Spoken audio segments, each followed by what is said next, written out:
What about Wynn? So Wynn was our blonde. She's the oldest of our three-girl pack. She was my little outdoor buddy for sure. She started joining me on fishing trips and hunting trips basically as soon as she could walk.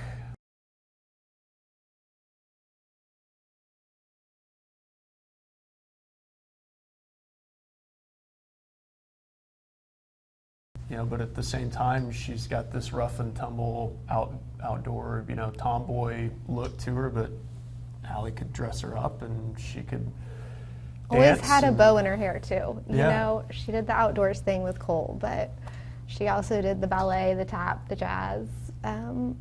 Always had her like Highlands cheerleading outfit on for all the high school football games. She kind of like was the best of both worlds. She was the best big sister. We joked that our youngest was just carried around by Wynn every day. Wynn just had her on her hip, walking her around. When you have three girls, you think they're all going to be the same when Neely was born, but they're just all so different, but they just all loved each other and just had the best sisterhood. And I think the hardest part about all of this is our two girls lost their leader. Yeah. Reeves being 2, she'll just never know her big sister.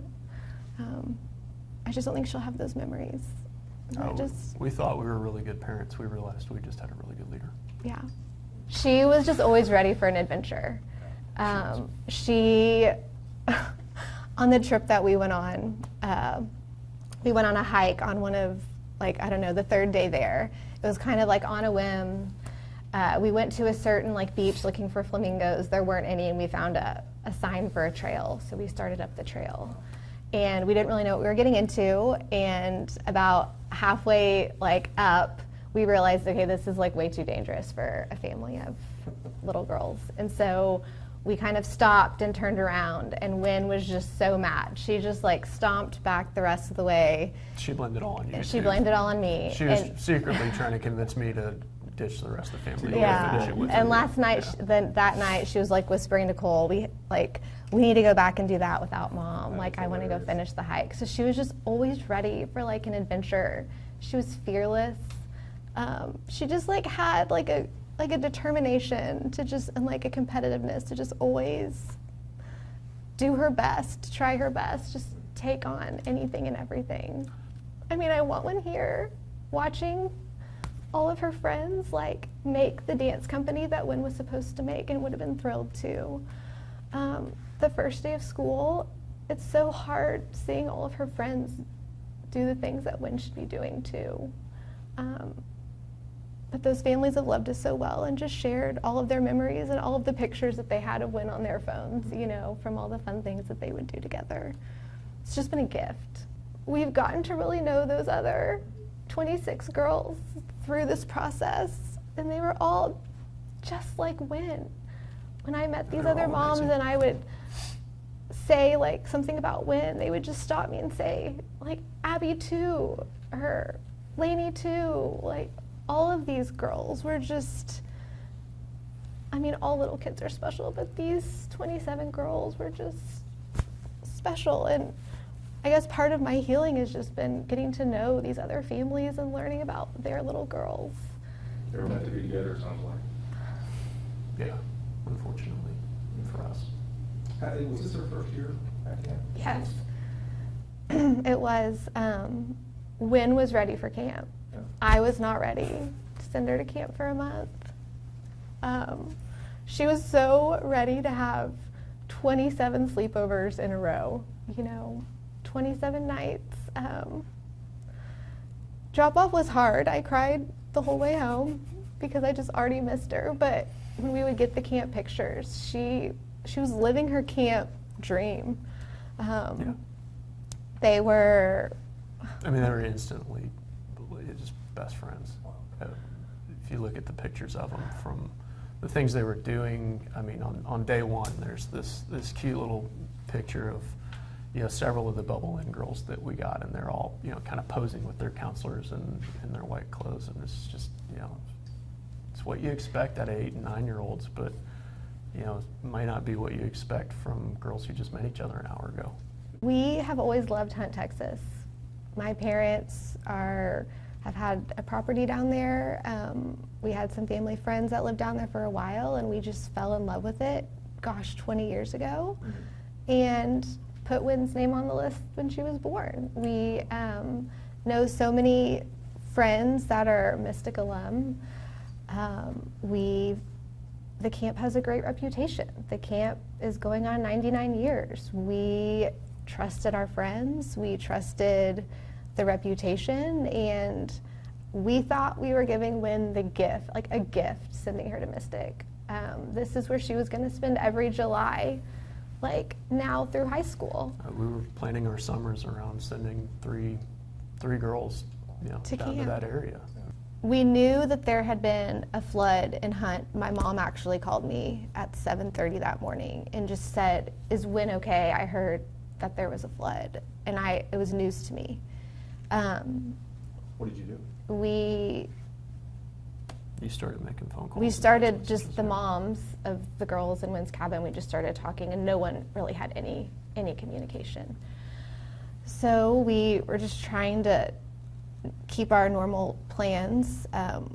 I thought surely if there was a problem, I would know that there was a problem. We were parking at the 4th of July parade You when were talking to one of the other moms. I was talking to one of the other moms, and I started hearing just some really scary stories about girls in other cabins that were being rescued mid-storm, which made me hit pause.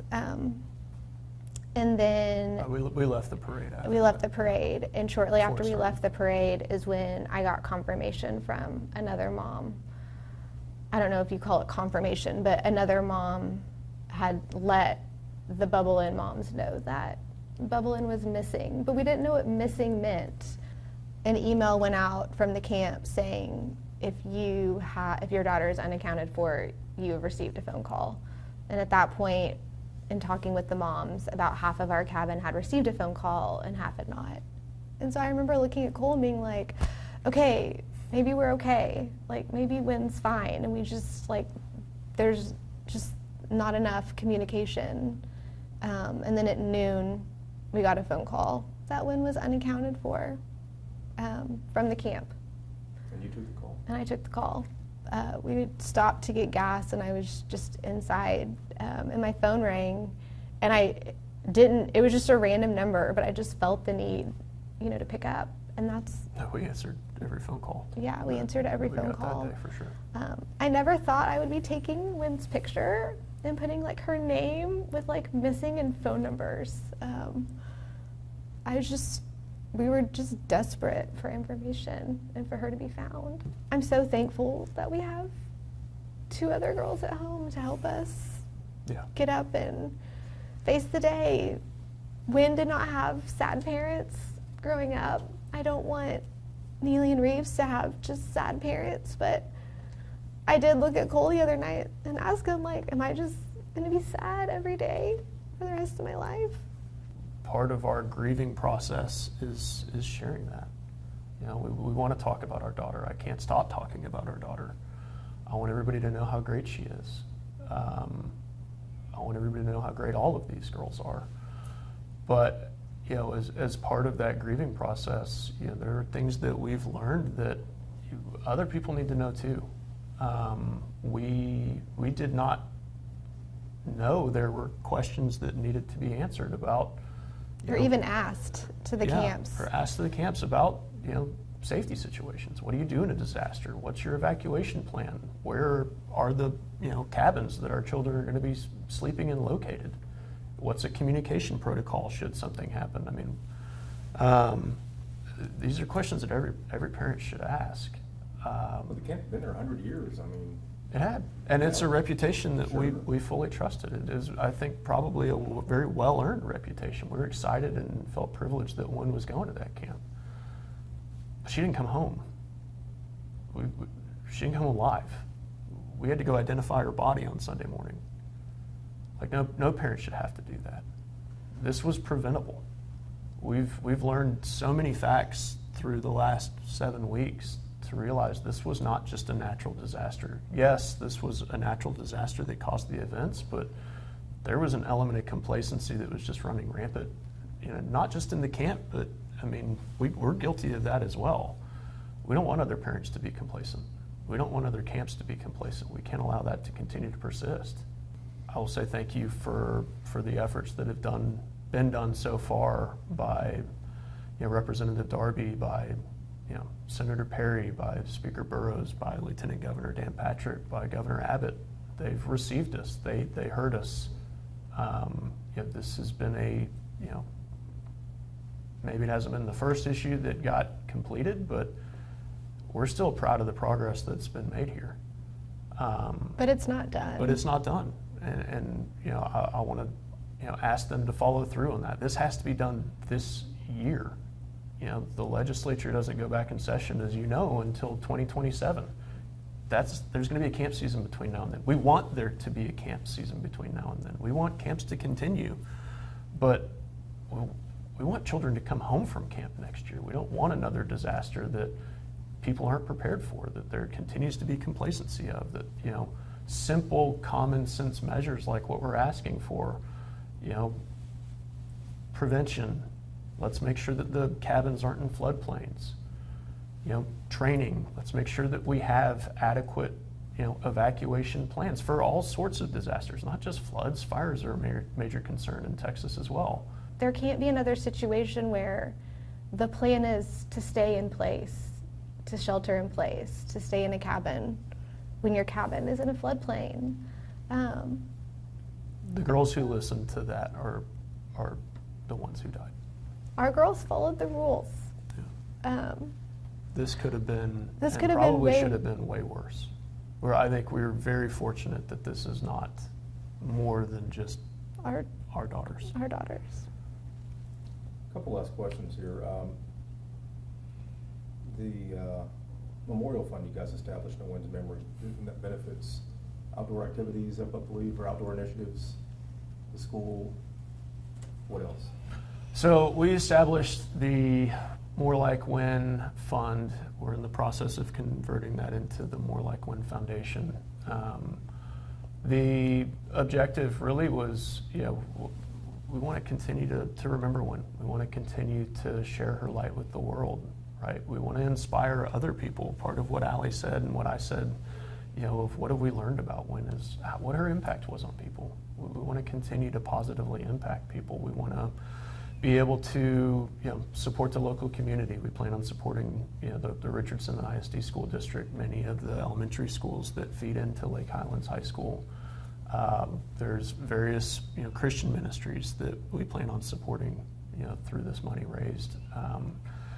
And then Wynn was passionate about the outdoors. I'm passionate about the outdoors. Alli's learning how to be.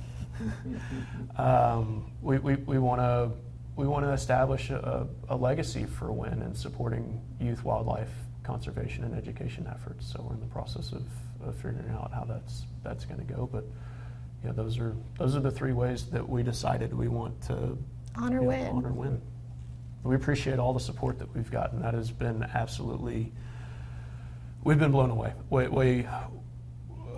Way more involvement in that than we ever expected even possible. So we're going to be able to do some great things. How As do a people result. find the foundation, or how to find the fund right now? It's with the Dallas It's Foundation. with the Dallas Foundation, I More saw it Like on their Wynn. website. Yep, thank you. Just want to make sure there wasn't a different Yeah. website to go to. Do you Yeah. want to mention Heavens 27? Yeah, Yes, we should yeah. mention that too. And the other thing, we can get you guys a Sure. QR code for both of these Okay. if it's helpful to put on Yeah. the screen. And then for Heavens 27, we as a community originally, it's been our banner through the legislative process as well. But we did establish a Heavens 27 fund that's through the San Antonio Area Foundation. Basically, the intent there is to give people a single source to go to that's going to support all of our girls' funds. So any donations collected through Heavens 27 will be equally distributed across all the girls, and that will be able to be used for their intended purposes thereon. Yeah, get the QR codes if you don't mind. I'll get you both of those. Then the last two things. I asked you kind of where you were emotionally a moment ago, but are you mad about what happened? Are you sad about what happened? You're angry? Yes. Yeah. All of the above. I mean, I think, The we're more we grieving, learn, right? the harder it gets. Yeah. The more the stories we hear from camp. We just heard a new one yesterday. It's heartbreaking for even the girls that survived it, that's a trauma that they're living with. But it also just reiterates just the lack of, like, these camps were not prepared for this. They didn't have a plan. And we lost wind because there was no plan. Well, it wasn't a good plan. It wasn't a good plan. But we're grieving, right? This, right now, this is a distraction from our grief, but it's necessary. I mean, this is, if this happens again and we haven't done everything we can in our power not to lose sight of the painful knowledge that we've gained, I mean, that would just add to our grief. I don't want anybody else to have to go through this same grief that we're going through. There's already too many of us. And yeah, it's entirely preventable. And obviously what happened, you guys acknowledge it too, but it broke everyone's heart, what happened. How do you even process the grief as parents? Well, thank God we've got 26 other families to share that with, 25 other families to share that with. But at the same time, unfortunately, we've got that many other families to share this with. But I'll tell you, we've all come together and supported each other in ways that I didn't know was even possible. I'll tell you, the other pieces, we're very rooted in our faith. It's always been a part of our life. But I will tell you now, with absolute clarity, the only way that we get back to win is by trusting and living in Jesus. And she's with them now. And that gives us hope. That gives us the ability and the strength to put one foot forward, to get out of bed in the morning, to parent our other children joyfully. Yeah, win's okay. Win's okay. perfect. It's like we're the ones that are not. And then for clarity, there are two other bills in the legislature, SB1 and HB1, that are still waiting for the opposite houses to hear them. Is there something specific in those that you really want to see implemented? I mean, having plans, you kind of talked about that, making sure that there's oversight. I think we stand behind everything, and our fear is we just don't need anything watered down between Yes. now and the next vote. Yeah. What is in these bills is just so important. And these aren't partisan issues. These are just Common these sense, are yeah. parental guided common sense measures that, I mean, should have already been in place, at the camp level. The regulations shouldn't have to exist for this to have gone into place, but unfortunately they lost that opportunity by not already having it in place, by showing that it wasn't standard protocol. What haven't I asked that you want to add or point out or let folks know? So I think what we'd like to let folks know is that SB1 and HB1 haven't passed yet. There's still time to reach out to your legislators. Let them know that, if you believe in it like we do, that you support it, you want to see it passed. The special session ends very soon, and then we have to wait until 2027. We can't wait that long.